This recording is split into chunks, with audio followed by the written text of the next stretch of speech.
Ration കടയിൽ കേറ്റിയെ പോറ്റിയെ കേറ്റിയെ എന്നുള്ള. അതായത് നമുക്കറിയാം, നമ്മളൊരു ശബരിമല വിഷയമായിട്ട് ബന്ധപ്പെട്ട് ഇക്കഴിഞ്ഞ തദ്ദേശ സ്വയംഭരണ തിരഞ്ഞെടുപ്പിൽ വന്ന ഒരു കോമഡി പാട്ട് നമ്മൾ കേട്ടതാണ്, പോറ്റിയെ കേറ്റിയെ എന്നുള്ളത്.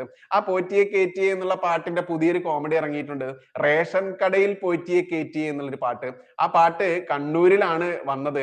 ആ കണ്ണൂരിൽ വന്നത് കൊണ്ട് തന്നെ അവിടുത്തെ ലോക്കൽ സെക്രട്ടറി ആ പാട്ട് നിർത്താൻ വേണ്ടി ആജ്ഞാപിച്ചു. ഭരണം ഞങ്ങളതാണ്, പോലീസ് ഞങ്ങളതാണ്, റേഷൻ കട ഞങ്ങളതാണ്.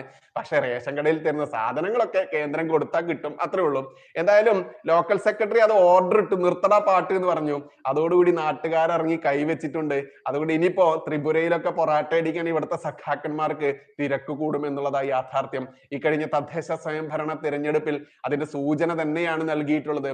മിക്കവാറും ത്രിപുരയിലും ബംഗാളിലും ഉണ്ടായിരുന്ന സഖാക്കന്മാർ ഇവിടെ വന്ന് പൊറാട്ട അടിക്കുന്ന പോലെ തന്നെ ഇനി ഇവിടെയുള്ള സഖാക്കന്മാർ മറ്റു ദേശത്ത് പോയി പൊറാട്ട അടിക്കുന്ന അവസ്ഥയിലേക്ക് കമ്മ്യൂണിസ്റ്റ് പാർട്ടി എത്തിയിട്ടുണ്ട്. ജനങ്ങൾ കൈവച്ചു തുടങ്ങിയിട്ടുണ്ട് എന്നുള്ളതാണ് യാഥാർത്ഥ്യം. നമ്മൾ കണ്ടു, കഴിഞ്ഞ തദ്ദേശ സ്വയംഭരണ തിരഞ്ഞെടുപ്പിൽ കമ്മ്യൂണിസ്റ്റ് പാർട്ടി അടക്കി ഭരിച്ചുകൊണ്ടിരുന്ന സ്ഥലങ്ങളിൽ പോലും BJP-യുടെ മെമ്പർമാരൊക്കെ ജയിച്ചു കയറുന്നു. തിരുവനന്തപുരം പോലെയുള്ള മഹാനഗരം കോർപ്പറേഷൻ BJP-ക്ക് വ്യക്തമായ ഭൂരിപക്ഷത്തോടു കൂടി കിട്ടുന്നു.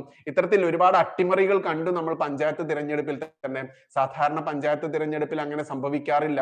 ഇടതുപക്ഷമോ വലതുപക്ഷമോ എന്ന രീതിയിൽ മാത്രമായിരുന്നു ഇത്രയും നാൾ കുത്തക മുതലാളിമാർ എന്ന രീതിയിൽ ഇവർ വീതിച്ചെടുത്തിരുന്നു. പക്ഷേ ഇന്നിപ്പോൾ BJP അവിടെ ഒരു അനിഷേധ്യ ശക്തിയായിക്കൊണ്ട് തന്നെ മുന്നോട്ട് വരുമ്പോൾ ഇനി വരാനിരിക്കുന്ന നിയമസഭാ തിരഞ്ഞെടുപ്പ് ഗംഭീരത്തോടെ തന്നെ നമ്മൾ ആഘോഷിക്കേണ്ടതുണ്ട്.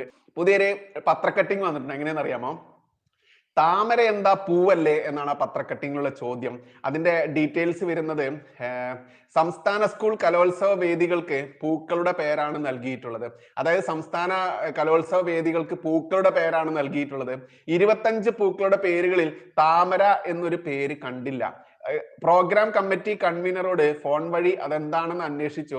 അപ്പോൾ കിട്ടിയ മറുപടി വിവാദം ഒഴിവാക്കാനാണെന്നാണ്. താമരയെ 25 പൂക്കളുടെ കൂട്ടത്തിൽ പെടുത്തിയാൽ വിവാദം ഉണ്ടാകുമെങ്കിൽ അതൊരു അപകടകരമായിട്ടുള്ള സൂചനയാണ്. അതായത് താമര അതല്ലെങ്കിൽ ഭാരതാംബ എന്നൊക്കെ പറയുമ്പോൾ കുരുപൊട്ടുന്ന കുറെ എണ്ണം ഇന്ന് നമ്മുടെ വിദ്യാർത്ഥികളിൽ പോലും ഉണ്ട്, അതല്ലെങ്കിൽ അധ്യാപകരിൽ പോലും ഉണ്ട്. അത് വലിയ പ്രൊഫസറും PhD-യും കുന്തും കൊടച്ചക്കൊക്കെ കിട്ടിയവന്മാരായിരിക്കും. ഇത്തരത്തിൽ ഭാരതാംബയെ കാണുമ്പോൾ കുരുപൊട്ടുന്നു, ദേശീയ ഗാനം കാണുമ്പോൾ കുരുപൊട്ടുന്നു, ദേശീയ പക്ഷിയെ കണ്ടാലും ദേശീയ പുഷ്പത്തെ കണ്ടാലും കുരുപൊട്ടുന്നു.